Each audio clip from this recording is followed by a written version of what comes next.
Italy, I work for the Italian Space Agency in the Deep Space Observation and Exploration Unit.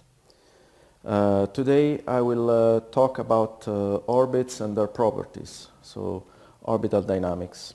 If for some reason we need a faster transfer, for example when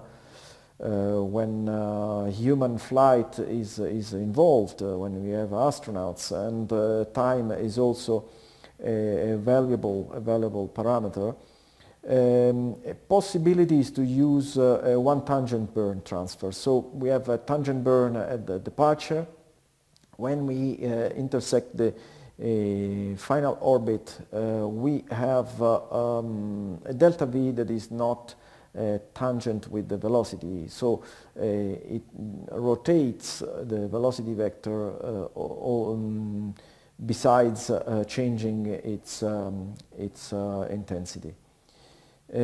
So there is a flight path angle at the interception that can be varied with a proper delta V.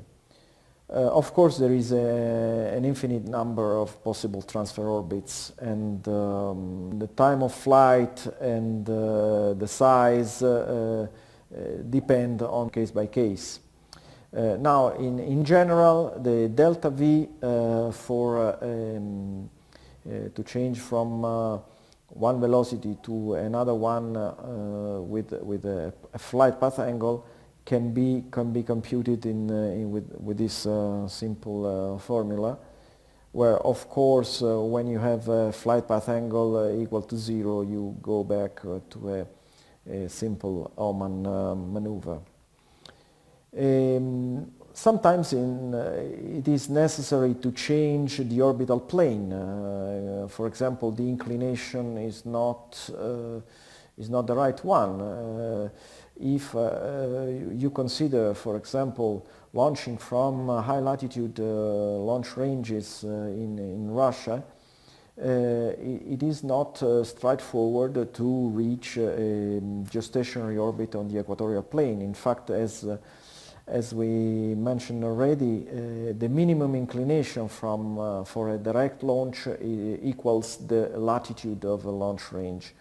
So when the Russians want to reach a geostationary orbit, equatorial orbit, they must perform an orbit plane change. And this is quite expensive in terms of propellant, and has to be done at the proper place. So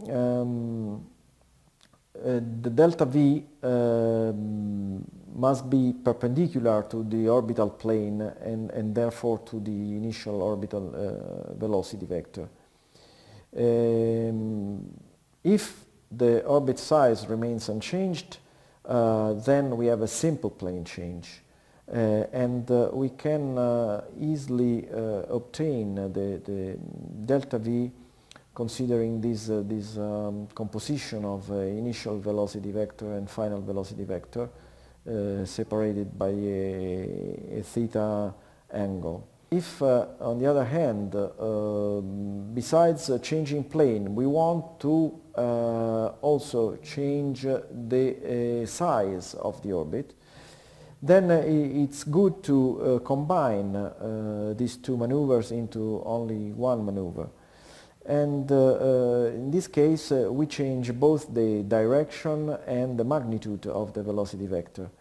So using the law of cosines, we can find the delta V required for this case.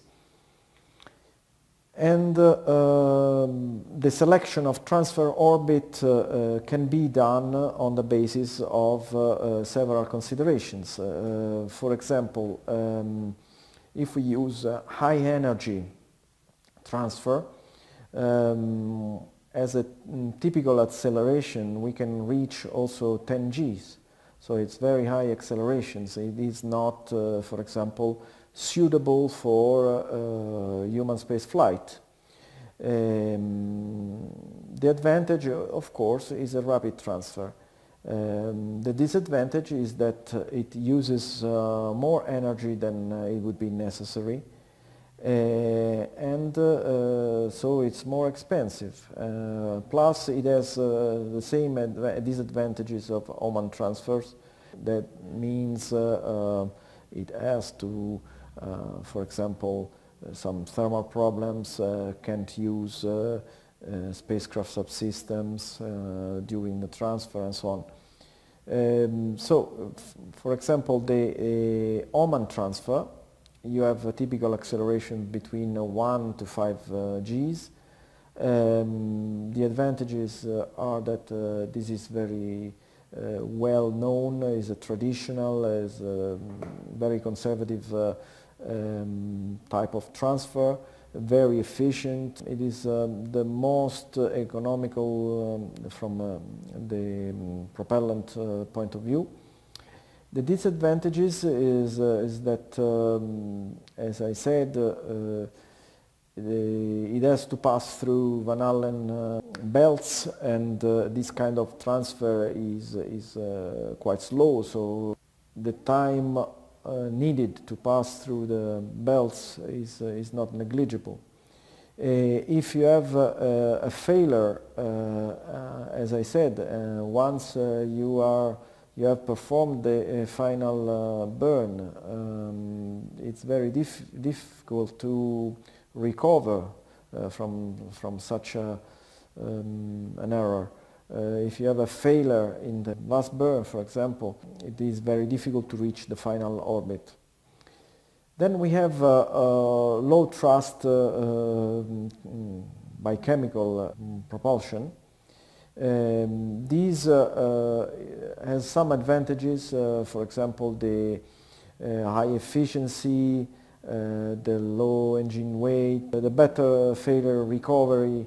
If you have a problem, it can be recovered more easily than in other cases.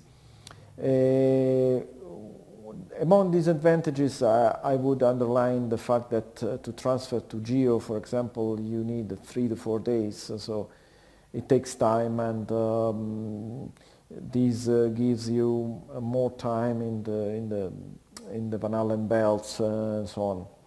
Then we have electric propulsion. Electric propulsion is a new kind of propulsion that is spreading very much.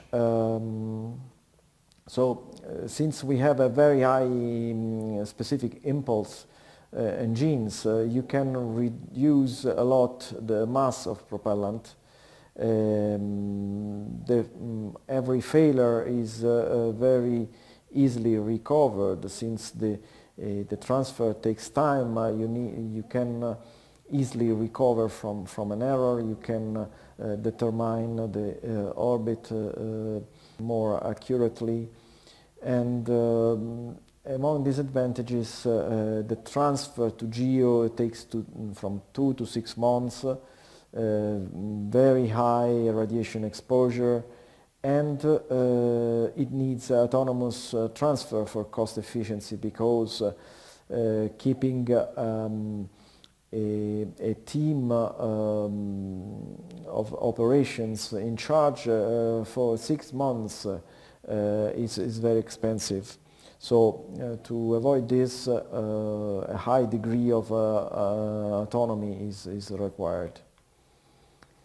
Now, if we want to rendezvous another space object, as it happens, for example, in case of the International Space Station, when it is reached by cargo spacecraft or by spacecraft bringing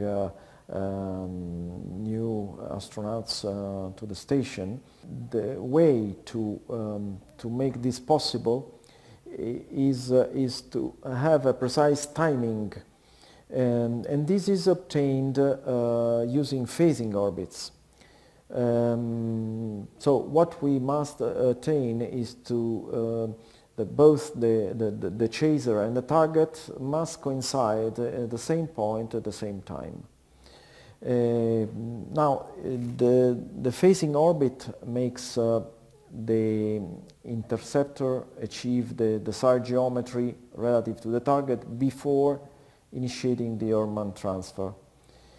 If the initial and the final orbits are circular and coplanar, the phasing orbit can simply be the chaser orbit. So, for example, in case the phasing orbit is simply the chaser orbit, the chaser has to wait to be in the correct phase before starting the transfer. So the wait time is the time the chaser has to wait before the correct phase angle is reached. And this can be computed easily considering the initial phase, the final phase, and the difference between the chaser and the target angular velocities, and where 2k pi are the number of rendezvous opportunities. So it's the number of complete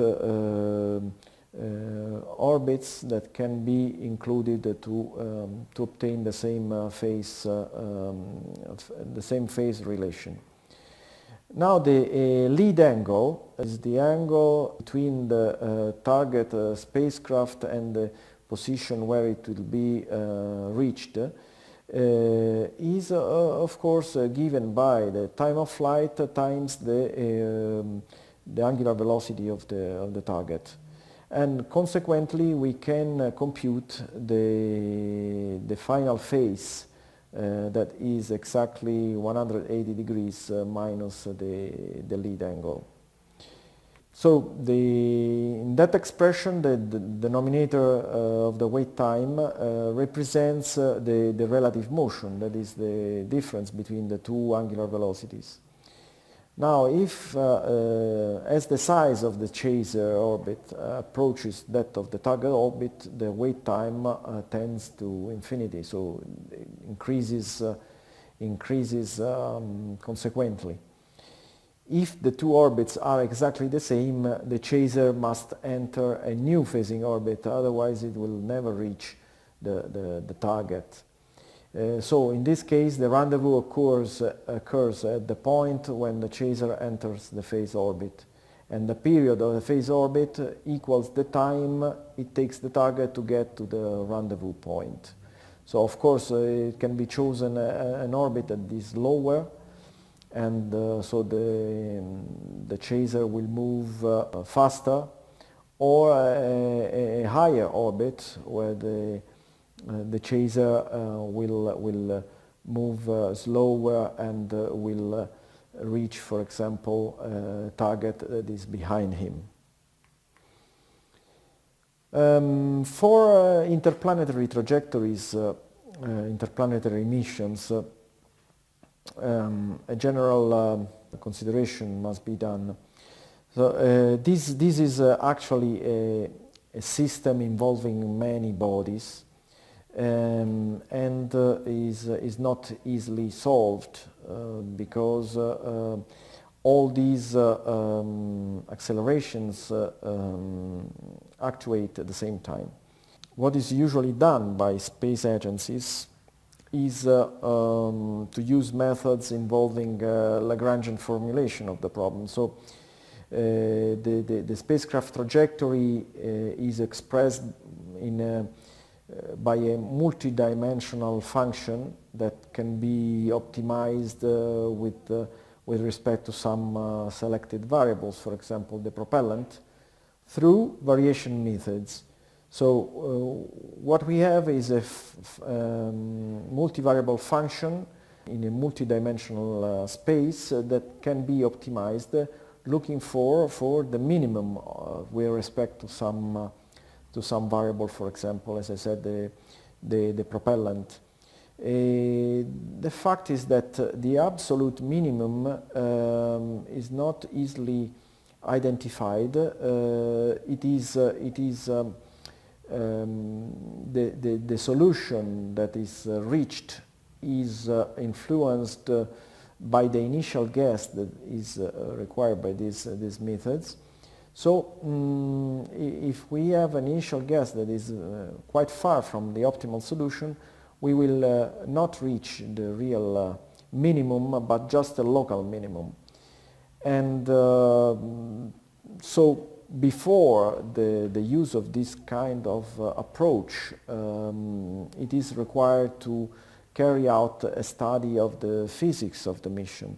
In this case, we can use approximate analytical methods that can be carried out in an easier way and give insight into the physical problem and the physical perspective of the mission.